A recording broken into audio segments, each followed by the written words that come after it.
اس وقت افغانستان کے اندر شورش برپا ہو چکی ہے۔ 5 صوبے باقاعدہ طور پہ افغان طالبان رجیم کے ہاتھ سے نکل چکے ہیں۔ کابل کے اندر آ کے بھی کارروائیاں کرنا شروع کر دی ہیں۔ دونوں گروپ آپس میں اختیارات کے حوالے سے، نظریات کے حوالے سے شدید تر تقسیم کا شکار ہو چکے ہیں۔ جو باغی ہیں وہ مضبوط ہونا شروع ہو چکے ہیں۔ طالبان کی جو گرپ ہے اور جو رٹ ہے وہ کمزور ہونا شروع ہو چکی ہے۔ ہمارے ملک کے اندر تو باقاعدہ طور پہ جنگ لگی ہوئی ہے۔ السلام علیکم، میں ہوں طیب سیف۔ اس وقت افغانستان کے اندر شورش برپا ہو چکی ہے اور 5 صوبے باقاعدہ طور پہ افغان طالبان رجیم کے ہاتھ سے نکل چکے ہیں اور باغی وہاں پر اپنا کنٹرول کر چکے ہیں۔ اور اب باغیوں کی اتنی ہمت بڑھ چکی ہے، اتنا ان کا حوصلہ بڑھ چکا ہے کہ انہوں نے کابل کے اندر آ کے بھی کارروائیاں کرنا شروع کر دی ہیں۔ اور دوسری جانب اگر ہم بات کرتے ہیں افغان طالبان کی، تو افغان طالبان کے جو 2 بڑے گروہ ہیں، جس میں ایک کابل گروپ اور دوسرا قندھاری گروپ ہے، دونوں گروپ آپس میں اختیارات کے حوالے سے، نظریات کے حوالے سے شدید تر تقسیم کا شکار ہو چکے ہیں۔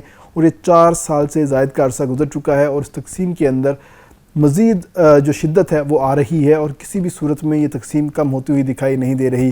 اگر ہم بات کرتے ہیں افغانستان کی، تو افغانستان اس وقت 35 صوبوں کے اوپر مشتمل ایک بڑا ملک ہے اور اس کے 22 صوبے اور ان کے گورنرز جو ہیں وہ کابل گروپ یعنی کہ سراج الدین حقانی کے ساتھ ہیں، اور 13 جو صوبے ہیں اور ان کے گورنرز قندھاری گروپ کے ساتھ ہیں۔ اب دیکھا جائے تو جس کے زیادہ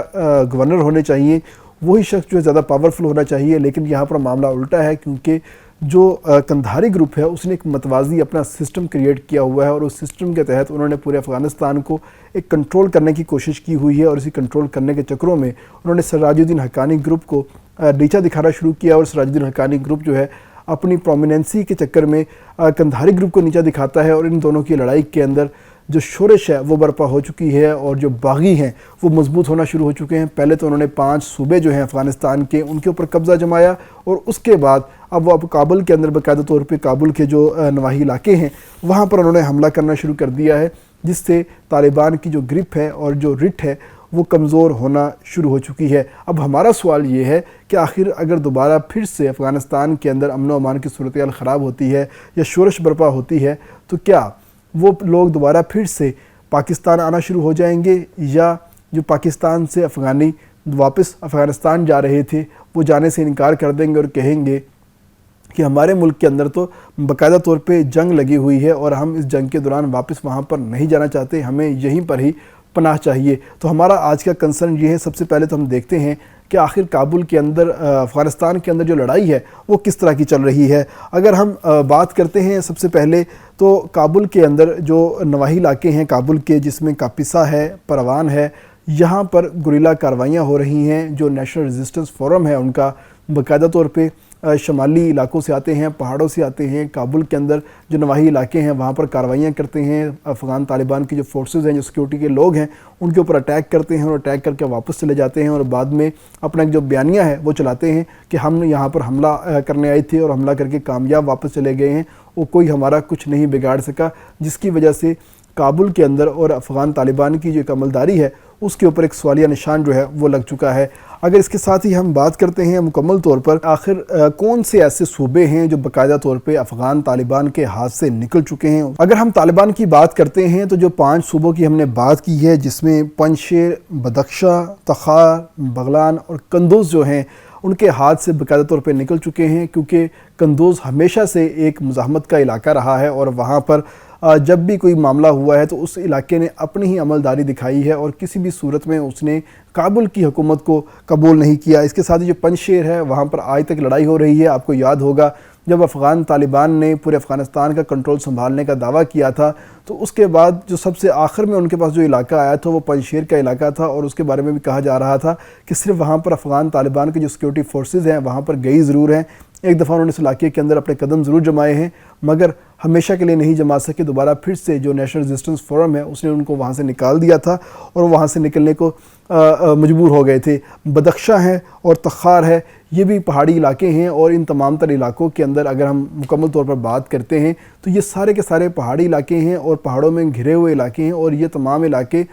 خاص طور پر جو گریلا وار ہے اس کے لیے بڑے آئیڈیل سمجھے جاتے ہیں، اور اس کے آئیڈیل سمجھنے کی یہی وجہ ہے کہ وہاں پر حملہ کرنا آسان نہیں ہے، اور یہ لوگ گوریلا کارروائی کرتے ہیں، حملہ کرتے ہیں، چھپ جاتے ہیں، پہاڑ پہ چڑھ جاتے ہیں، جس کی وجہ سے یہ تمام لوگ کسی کے کنٹرول میں نہیں آتے، اور ہمیشہ سے انہوں نے اپنی ایک ریزسٹنس جو ہے وہ دکھا کے رکھی ہے، اور تب ہی یہ نیچے اترے ہیں پہاڑوں سے جب ان کی حکومت آئی ہے۔ تو اس وقت ان کی حکومت نہیں ہے، مگر اپنی حکومت بنانے کے لیے سرگرداں ہیں، اور کابل کو انہوں نے ٹف ٹائم دیا ہوا ہے، اور دوسری جانب جو کابل ہے وہ خود بھی اس لڑائی کا مرکز بن چکا ہے۔ اور اگر ہم بات کرتے ہیں مکمل طور پر جو صدارتی محل ہے کابل کے اندر، جہاں سے افغان طالبان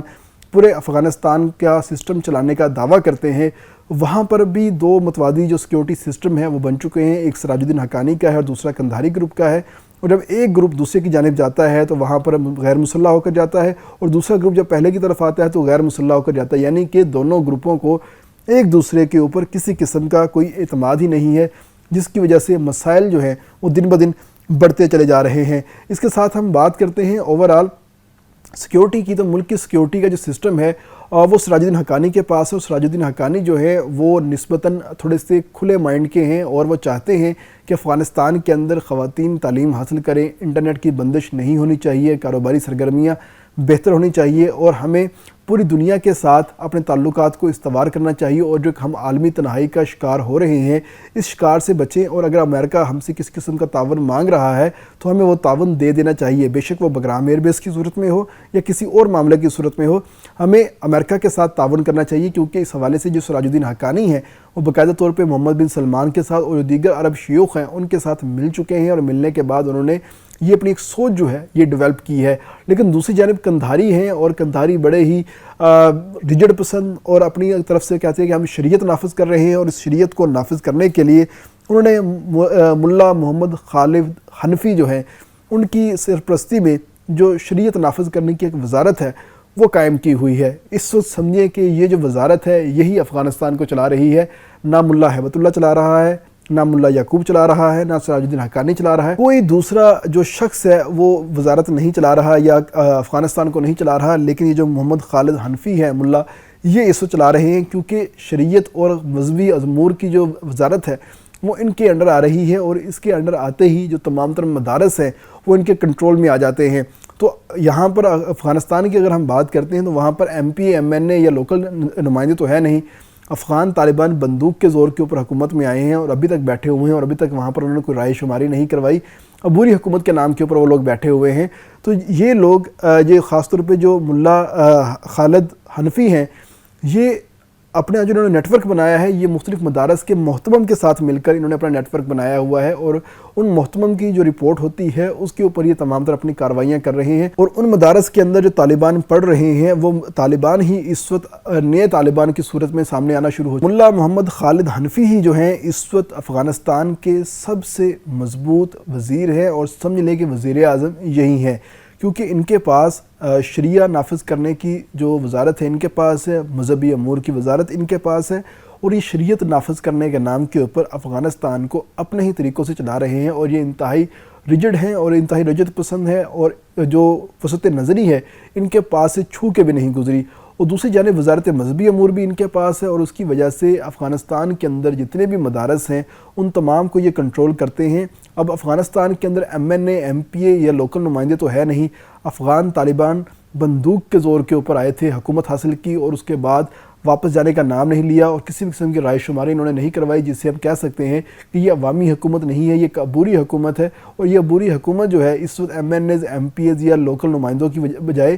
یہ جو مدارس کے محتمم ہیں ان کے ساتھ مل کر اپنا کام کر رہی ہے، اور یہ جو ملا محمد خالد حنفی ہیں یہ اپنے ہی طریقے کے ساتھ تمام تر چیزیں ڈیل کر رہے ہیں، اور یہ جو تمام مدارس کے محتمم ہیں ان سے انپٹ لیتے ہیں، اور وہی وہاں کے ایس ایچ او بنے ہوئے ہیں، وہی وہاں کے ایم این اے بنے ہوئے ہیں، وہی وہاں کے ایم پی اے بنے ہوئے ہیں، اور ان کے پاس سیکیورٹی فورس بھی ہے، جو طالبان جو سٹوڈنٹس ان کے پاس پڑھتے ہیں وہ سٹوڈنٹس ہی وہ بطور ہتھیار استعمال کرتے ہیں، اور کسی بھی جگہ پر کوئی بھی معاملہ کرنا ہو، کسی کے خلاف کوئی کارروائی کرنی ہو، کسی بندے کو اٹھانا ہو تو وہ فوری طور پر وہاں پر پہنچتے ہیں اور اپنے جو کارروائی ہے وہ سر انجام دیتے ہیں اور واپس آ جاتے ہیں۔ تو اس دوران جو سراج الدین حقانی ہے، ان کی جو فورسز ہیں، جو سیکیورٹی فورسز یا فوج ہے، وہ اس سارے عمل کے اندر غیر متعلق ہو کر رہ جاتی ہے اور اس کو کوئی گھاس پہ نہیں ڈالتا، جس کی وجہ سے جو قندھاری گروپ ہے اس نے اپنا تمام تر جو عمل دخل ہے اس کو بڑھا لیا ہے،